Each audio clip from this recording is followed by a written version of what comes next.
Welcome to the Grad School Femtoring Podcast, the place for first-gen students of color to prepare for grad school. This is Doctora Yvette Martinez-Fu, and I will be serving as your femtor, providing you with tips and tricks and everything else you need to know to get into and successfully navigate grad school. For over 10 years, I've been helping first-gen students of color get into top grad programs in their field, and I'm really excited to support you on your academic journey too. Welcome back, everyone, to another episode of the Grad School Femtoring Podcast. This is your host, Doctora Yvette, academic coach, author, speaker, and today I have an episode on the pros and cons of using Chat GPT as an AI tool in grad school. Now, I have to admit, I'm a little bit nervous talking about this episode because it is a bit of a controversial topic in higher ed. And before I dive in, I want to just share a disclaimer and say that, anything I share today is not to be used as professional advice. You should decide the implications of how you will use AI technology in your life. So don't come at me because you listen to this episode. But I am someone who is curious, and I am someone who is always open to learning new tools and strategies to help simplify my life, to help make things more efficient, and to give me more of my time back. And so one thing that I've been using really since the new year, I started messing around with Chat GPT, and I have found it to be interesting and useful in some ways and problematic in other ways. And so based off my limited understanding and usage of this tool, I thought I'd share some of my thoughts, which are, again, like I said, the pros and cons of Chat GPT as a tool. So if you are listening to this and you're thinking, what is Chat GPT? Maybe you've been under a rock and haven't really been made aware about this technology. I'll share a little bit more about what it is. It is considered a chat box tool. It's a form of artificial intelligence that was launched late 2022. So it's been all the buzz since it was launched in November 2022. Especially, I feel like I started to hear a lot about it in December 2022 and in January 2023. I started hearing about it in December, and then in January, I thought, okay, too many people are talking about this. I need to get in on it and find out what is going on. And what's interesting about Chat GPT is that it is like what it sounds like. It's a chat box. When you log on to the website, it's an OpenAI website, all you see is a chat box, and you ask it questions, and it's depending on the level of specificity and the types of prompts that you ask it, it will generate some very detailed responses. And some folks are arguing that it could potentially replace Google because of the level of details in the responses that it provides. And so I have read so many articles from different higher ed venues, popular magazines, newspaper sites, and there's a lot of trepidation. There's a lot of fear. There's anxiety. A lot of professors are freaking out, thinking that this is just going to be a nightmare for folks that work on folks who, like plagiarism cases and academic dishonesty cases. And also the fear that students will be less likely to want to learn, and they're going to become over-reliant on these technologies, and they're no longer going to learn how to write effectively. And there's a lot of how do we ensure that students are producing their own writing and their own ideas and not relying on this tool to do all of the work for them. And I've even read articles where they've used the tool to participate in classes, and it has passed cert. I don't know if it was like a law course or a medical course, but it's passed classes on its own just by generating, again, adding prompts to it to generate information. And so it's a lot, I get why there's serious concern about it. But on the other side of things, I also get why there can be excitement and why there could be so much potential with it in terms of using it as a tool. And so I wanted to provide my, I guess, understanding of the tool and of the pros and cons, and then share some examples of how I've recently been using it and what my overall thoughts about it are. So we'll start with the cons, because I've already started sharing some of them just by talking about what I've been reading on the threads and the articles, and even having conversations with other folks in higher ed spaces. And let's start out with like the first thing, which is the information that it can feed you, that it can provide to you, can be biased. It's been shown to provide sexist information, racist information. Why? Because it's pulling information from the internet, and any information you get from the internet cannot be 100% trusted. That's why we have things like peer-reviewed publications to ensure, to double check, to make sure we are not generating information that is biased, or at least to minimize it. And so information you get from it can be biased. Another thing that's not so great is that the information is outdated. The last thing I read, I think it said that the version that they have out right now has data from 2021. So if you're asking for any information after that, you're not going to get it. It's outdated. Sometimes it can also produce information that's completely nonsensical. It doesn't make any sense. You ask it a question and it's like it's in another planet and it's not answering it at all, or it's answering in a way that makes no sense. The next con, and this is what I keep hearing over and over and over again, this is a big concern, is that it increases the chances that students will rely too heavily on it, that it'll decrease their motivation to learn independently, and even worse, that they will use it to plagiarize. And the form of plagiarism cannot be easily detected. I know that folks have created and are working on perfecting or updating or improving websites that can try to detect if something has been generated by AI. But right now it's so complicated out there, y'all, that folks are writing their own papers or their own ideas, generating their own writing, putting it in the software that tries to detect if it's AI created or not. And it's saying that it's 80% of it or more has been generated by AI, when that person know that they themselves wrote it. So again, that's a little tricky. That's a little complicated.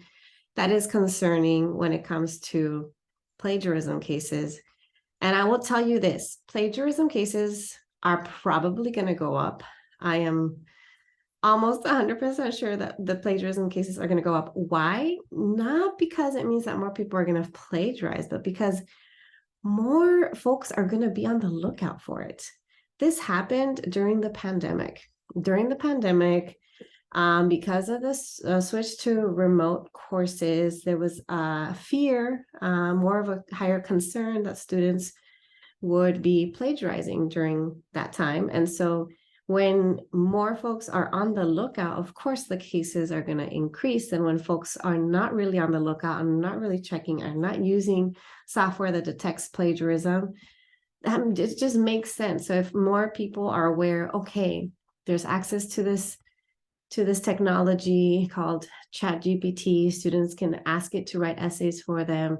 Now I'm going to buckle down or double down or really focus on double, triple checking every assignment to see if it's been plagiarized. So again, that's a problem. It's going to be a big headache for institutions of higher ed and for the folks, again, that work on cases that have to do with academic honesty and dishonesty. And then another con has to do with how we don't really know what this technology is going to do with our information. And so proceed with caution. Don't provide any sensitive information. Don't provide information that you wouldn't want to be out there on the interwebs.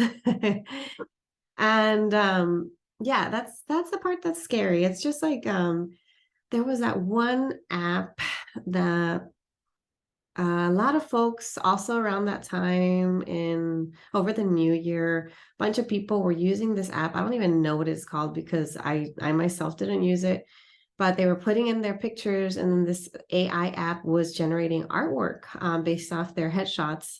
And there was this big kind of like ethical dilemma about how this AI technology is robbing from artists. It's pulling techniques from different artists and then using it to generate new art and not granting these artists credit for pulling from their art, from their techniques.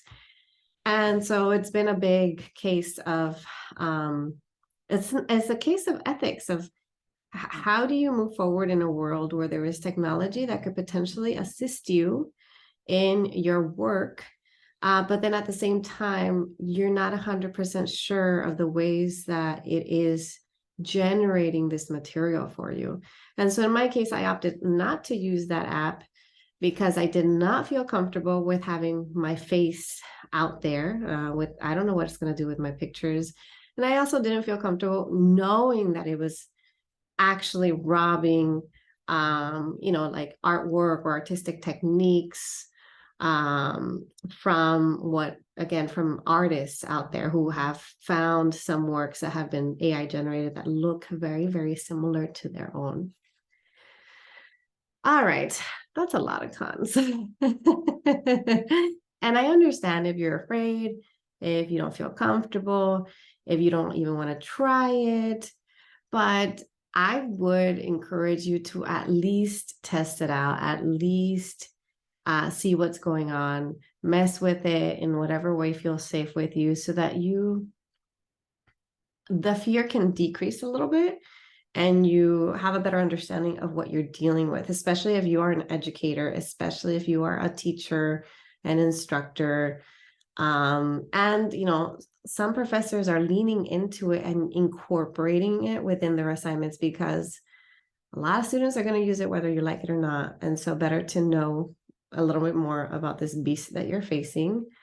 If you don't have to incorporate it, but at least know, again, what students are using it for, how they're using it, and the implications for even how you write your syllabi, how you work on your assignments. Are you going to need to add a Chat GPT clause or something, some sort of language on your syllabus about the ways they can and can't use it for the course? Okay, so now let's go to some of the pros. And one thing that immediately to me feels like a pro is the fact that it is an accessibility tool. Right now, there's a free and a paid version of it, but it means that anybody can access it. Anybody who has access to the internet can access it. Whereas before, if there were cases of plagiarism and things like that, folks had to go out of their way to hire someone to write papers for them, to go on a website and pay for things. I'm not saying you should use it to plagiarize. Don't do that. No. But I'm just saying in terms of using it to generate ideas, to help with identifying things like templates, for explaining subjects in basic ways, for organizing information, synthesizing information, it can be used as a helpful tool. And I appreciate that it's available to everyone, that it's not gate kept, that it's not behind a paywall. And so that to me is a pro. Another thing that's a pro is that you can use it to brainstorm and generate ideas. Again, you're not relying on it, or I am not relying on it to teach me anything new, but I do like it as a way of generating ideas. I also think it's a great way of generating templates. So if you're writing emails, if you're working on a resume, if you're working on anything like that. I'm not a fan of plagiarism, but I am a fan of taking a look at different templates for different forms of writing so that you can get a better understanding of what's expected of you. A lot of times when I work with clients who are struggling with some sort of assignment in graduate school, it's because they don't even know what's expected of them. They're asked to write a dissertation proposal and they've never seen sample proposals in their field. That's one of the first assignments I give them, their homework. I say, okay, you're struggling with your proposal. Do you have any samples? Okay, ask folks from your department for samples. Take a look at how are they structuring it? How long is it? And then they can give you an idea of how long you might want yours to be, what type of sections you may want on yours. So the same goes with templates, taking a look at how something is structured, organized, what's expected. That can be helpful. Another thing that can be helpful is how you can use it to input information on it and then have it regurgitate the information to you in basic, simple terms. You can say, take this paragraph and rewrite it in a way where a 3-year-old would understand it, or an 8-year-old would understand it, or a 12-year-old will understand it. And that's great because you can have different levels of complexity of sharing information depending on whether you're sharing knowledge to different audiences. Is it a discipline-specific audience? Then the level of complexity will be higher. Is it a more general audience? Or even is it you sharing information to your parents or your neighbors? And you'll want it to be more basic for them. And then the last thing I want to say as a pro, and again, this is based off my limited understanding of it. I have been using it for a little bit over a month. And just from the ways that I have accessed and used it, there might be other pros, there might be other cons that I don't yet know, I'm not yet aware of. But the last pro is that it's great for organizing and restructuring pre-existing information. I haven't done this yet, but I've heard that it can be great for double checking your writing for grammatical errors, syntactical errors. And that's a great, it can be used like another spell check tool. And just like a lot of folks use things like Grammarly or other apps to help them spell check, things like that, you could use this AI tool for that as well. All right, so now let me share with you a couple of examples of how I've used it in my day-to-day life. So as you know, I'm an academic coach, and I'm also working on a book project, and I'm also a podcaster, and I write blogs, and I write email newsletters, and I do content creation. So I share useful, valuable information on my social media, on Instagram, LinkedIn, and TikTok. But I'm most active on Instagram. And so I'm constantly working and generating information and writing and putting things out there that I find would be helpful to my audience, first-gen BIPOC students. And my areas of expertise are demystifying higher ed and teaching about sustainable productivity and personal development tools. So if you're new to my podcast, that's what I'm all about. That's what you can expect from me. And so in my business, one thing that I've found useful with this Chat GPT tool is that I can use it for generating ideas. So generating ideas for content creation, for topics to cover on my podcast.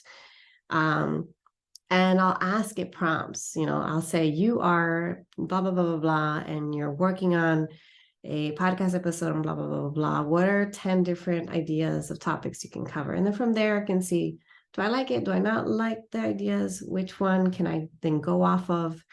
And it just helps me to be even more creative with generating ideas. In your case, as a student, you could generate ideas for papers. You can generate ideas for, let's say you're writing a paper and you want to kind of figure out what the counter argument look like. What are some of the gaps in my thinking? And then you can use the ideas of the gaps, of the counter arguments, or anything else, and incorporate a response to that. Another way I've used it is in generating summaries of podcast transcripts. And so I already use another AI tool for my podcast. I use Otter AI for my generating my podcast transcripts, but I don't just let it do it on its own. That's the thing about these tools. You cannot rely on it to do all of your work for you. And so, for instance, Otter AI, my VA and I, we use it to generate transcripts of all of my audio recordings. But then the next step is that my VA or myself will go in and will edit the transcripts, because it'll look like a bunch of big paragraphs and a lot of things are misspelled. And if there's any Spanglish or Spanish, it won't pick that up at all. Some names it won't pick up either. And so we have to do the extra editing step no matter what. So we can't rely on it solely for generating the transcripts. And so in this case, pulling from the transcripts that we've already edited, I can then input that information to Chat GPT to generate summaries of these transcripts. And then from those summaries, usually I ask for it to give me a couple of bullets of summaries. I'll think about which I'm going to keep, because I can tell what were the main ideas from what I remember. What are the main ideas from this episode I recorded or this guest that I had? And it's great because it gives me ideas and language as a starting point, which I then can pull and write my own information off of that. In your case, you could use this for summaries of articles, for generating summaries of books you've already read.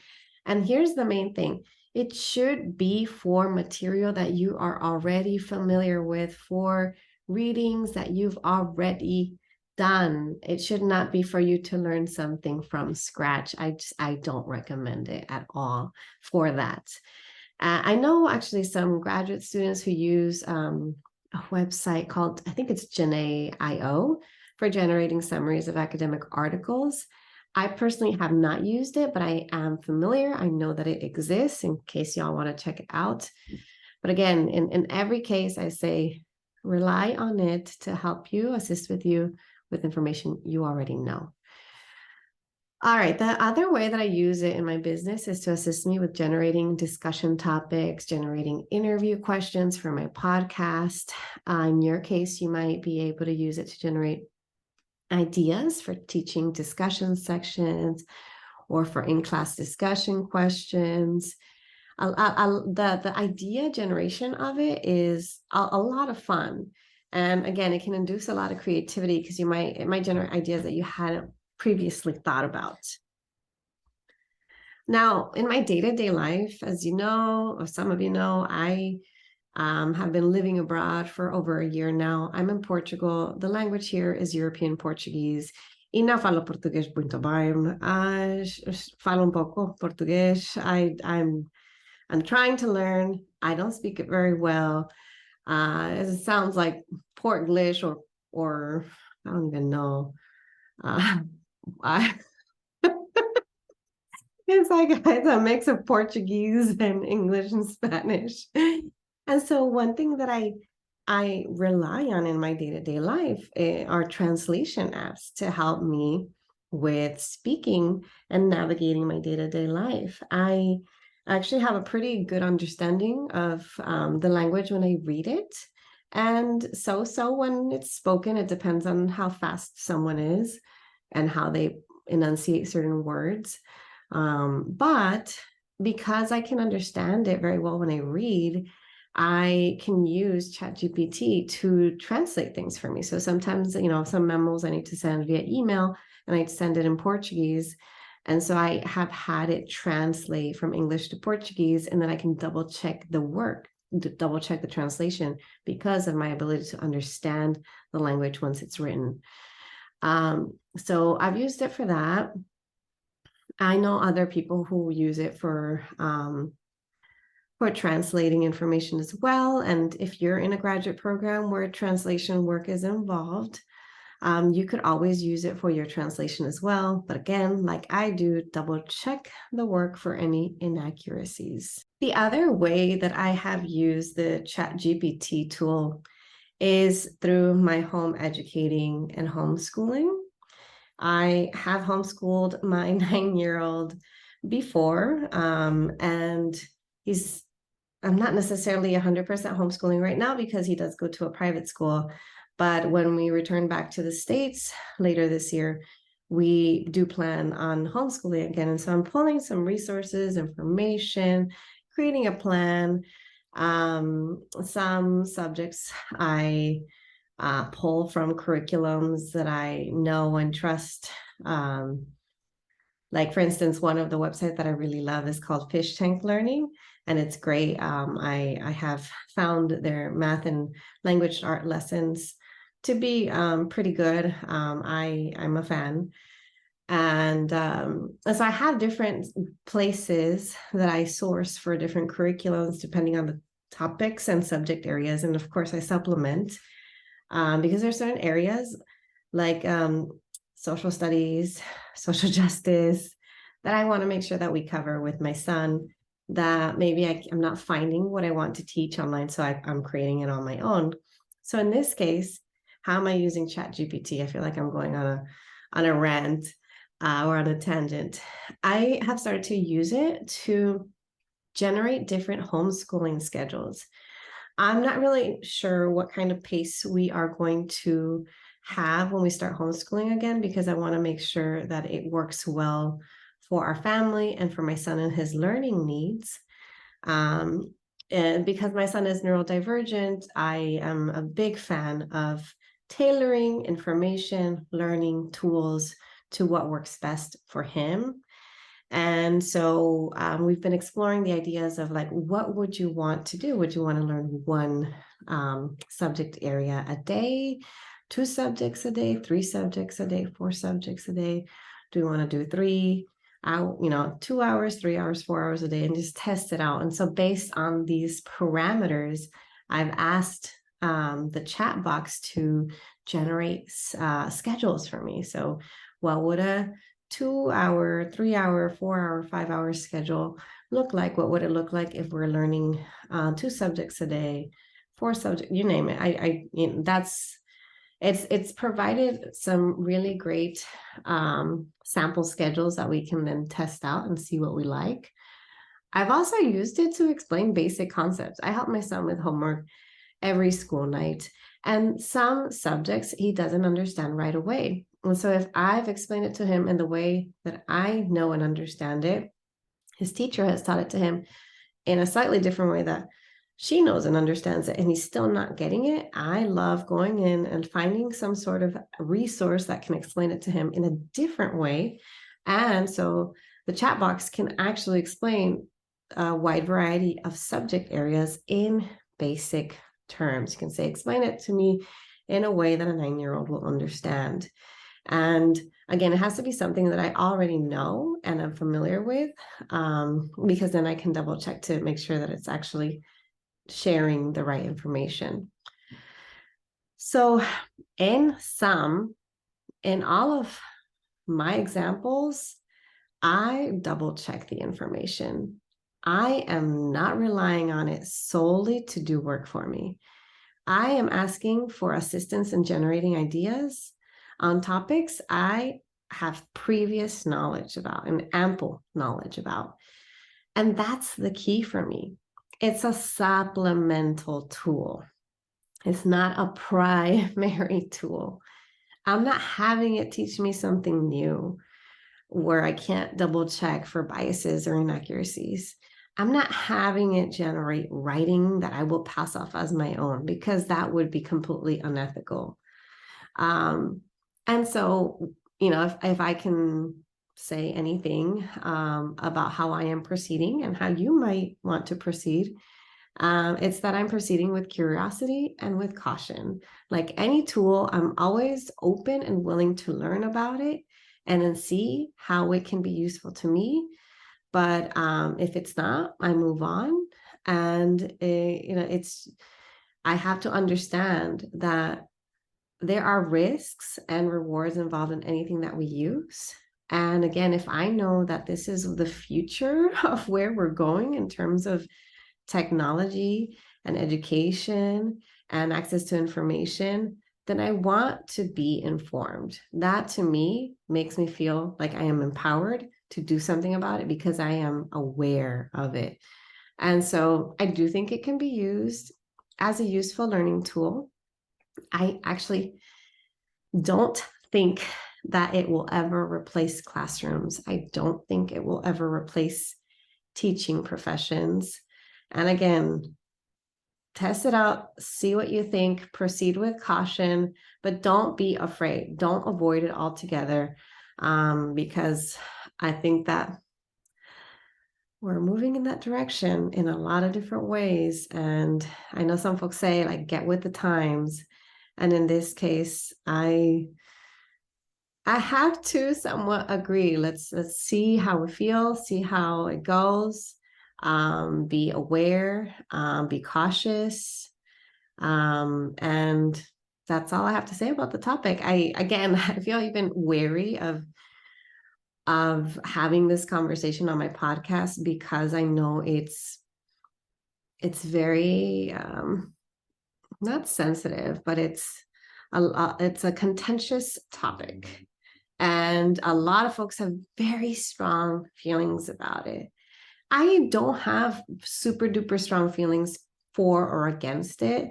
And so that's why I am using it, playing with it. But again, it's not going to replace me. So that's all I have to say. I hope you all have a great rest of your day.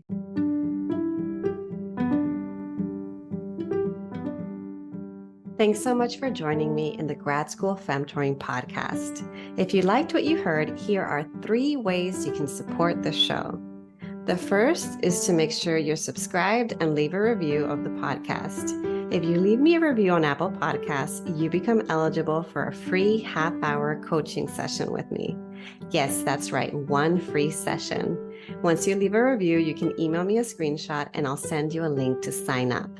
The second way to show your love is to get yourself a copy of my free 15-page Grad School Femtoring kit, which includes resources on research, organization, grad school, and career prep. Go to gradschoolfemtoring.com/kit to get it today. The third and last way to support my show is to follow me on social media.